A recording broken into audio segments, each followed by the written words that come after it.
रुकैया, क्या शूट कर रहे हो? This is Aditya Menon, and he works as a journalist for the Quint. And I happened to ask him 3 questions regarding his article which he wrote on the farmers' protest. Let's see what his insights are. Farm leader Jagjit Singh Dallewal's fast has completed 50 days. Why hasn't the Modi government responded so far? सीधा point पे आते हैं। इसके 2 कारण हैं। पहला ये कि बीजेपी जो सेंट्रल गवर्नमेंट है उन्हें लगता है कि ये जो एमएसपी गारंटी डल्लेवाल साहब और बाकी किसान यूनियन मांग रहे हैं वो इकोनॉमिकली वायबल नहीं है, और वो जो इनकी एक प्रो रिफॉर्म इमेज है उसके ख़िलाफ़ जाती है। उन्हें लगता है कि ये ऐसी गारंटी हम दे देंगे तो कॉर्पोरेट्स भी नाराज़ हो जाएंगे और सरकारी खर्चा भी बढ़ जाएगा। उन्हें ये लगता है कि पॉलिटिकली उनके लिए ज़्यादा फ़ायदेमंद ये है कि पीएम किसान टाइप की डायरेक्ट कैश ट्रांसफ़र टाइप की स्कीम करें, तो ये एमएसपी गारंटी देने के बजाय। तो आई थिंक ब्रॉडली ये एक रीज़न है कि वो नहीं एंगेज करना चाहते। दूसरा ये है कि ख़ास तौर पे हरियाणा के रिजल्ट्स के बाद बीजेपी को लगता है कि कुछ ख़ास नुकसान नहीं होने वाला अगर वो एंगेज ना करें इनके साथ, क्योंकि अब हरियाणा में तो फार्मर्स एजिटेशन सबसे ज़्यादा प्रभावी थी, लेकिन उसके बावजूद हरियाणा में अभी बीजेपी दोबारा जीत कर आई है तीसरी बार। तो उन्हें लगता है हरियाणा में ही अगर हमें नुकसान नहीं हो रहा तो फिर इसका क्या ही नुकसान होगा। तो ये 2 मेजर रीज़न्स हैं जिस वजह से ये एंगेज नहीं करना चाह रहे हैं। लेकिन ये ज़रूर हमें इसमें कहना चाहिए कि जगजीत सिंह डल्लेवाल 70 इयर्स के हैं, कैंसर पेशेंट हैं, 50 दिन से अनशन में, उनकी हेल्थ डिटीरियोरेट करती जा रही है। उनको अगर कुछ हो जाता है तो ये बहुत सीरियस मामला होगा, तो उनसे ना एंगेज करना एक काफ़ी एक सिग्निफिकेंट बात है गवर्नमेंट के लिए। The farmers' protest has maximum support in Punjab. What is the BJP strategy to counter this in the state? हम थोड़ा सा इसमें ना फ्लैशबैक लेते हैं। जब 2022 का इलेक्शन था पंजाब में, तो उस वक्त बीजेपी एक तरह से पॉलिटिकल अनटचेबल हो गई थी।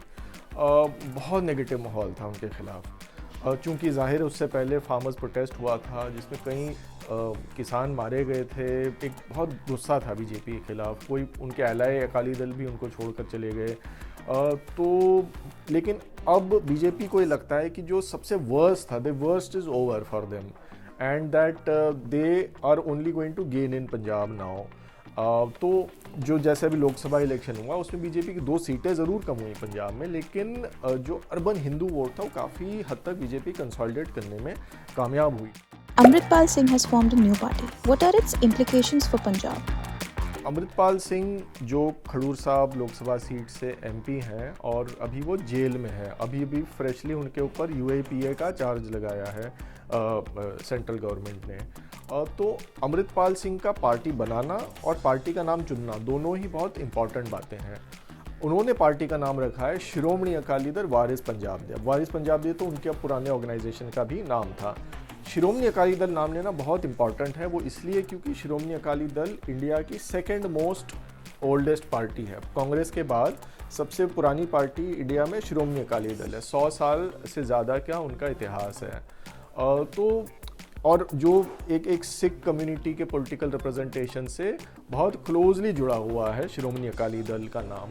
और जो मौजूदा शिरोमणि अकाली दल है वो अभी एक बहुत बड़े क्राइसिस से गुजर रही है।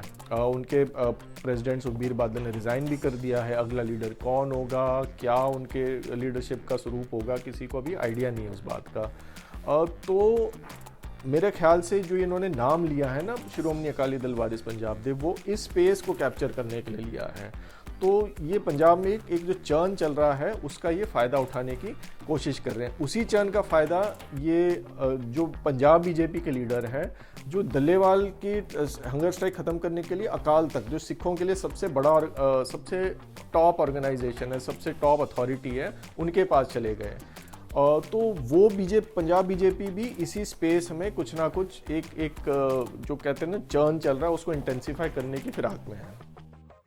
अब आगे क्या होगा वो जानने के लिए तो आपको मेरा आर्टिकल पढ़ना पड़ेगा जो क्विंट की वेबसाइट पे है, और आपको हमारी जो सीरीज़ है पॉइंट पे आते हैं उससे जुड़े रहना पड़ेगा।